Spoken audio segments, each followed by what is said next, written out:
Welcome to Ticonderoga. I was just wandering around this little kind of historic town in very upstate New York.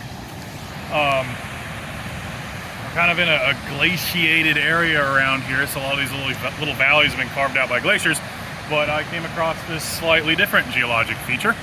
There is a waterfall. Now, when a geologist looks at a waterfall, it's not just, oh look, there's water falling and it's pretty. We typically look at them and think something has changed here, something's going on here with the geology. And typically it's that there's a fault and you've essentially got water falling down that fault. Now the fault isn't necessarily right where that rock is right there. It's probably a little bit more closer towards us because that water has been falling right there for a while and has been doing a lot of erosion and will chew back the stream.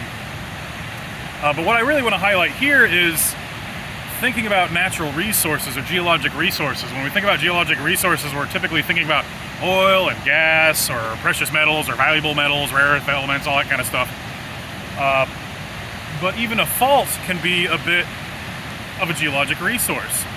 And what the fault is doing here is it's creating potential energy, right? And if you look just to the side of this little waterfall, there's a building over there, and that's actually a really small hydroelectric dam.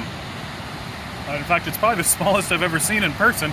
It's still in use. I don't know if it's actually being used right now. Maybe they use it for some kind of emergency electricity source if your nearby power plant goes out or something.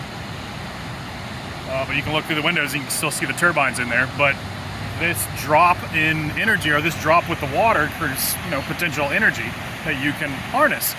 And there's even little plaques around here that talk about the history of the area. And there have been mills here. There's been refineries here that in the 1800s. There's apparently a graphite refining area, and with graphite mines around here, and a lot of the igneous rocks that are up here. And yeah, by the way, the rocks there, if there's a little bit of a pinkish hue to them there, then that's what that is actually. Is those are granite rocks, which is kind of nifty, at least for me living on top of sedimentary rocks down in Arkansas. But yeah, just kind of wanted to point out the waterfall and how it is, even a fault can be considered an energy source or a geologic resource, which is not something we typically think of.